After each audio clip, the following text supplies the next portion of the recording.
เลยนะล็อกได้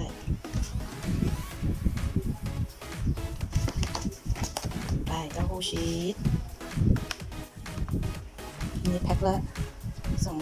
250ไปนี่คอ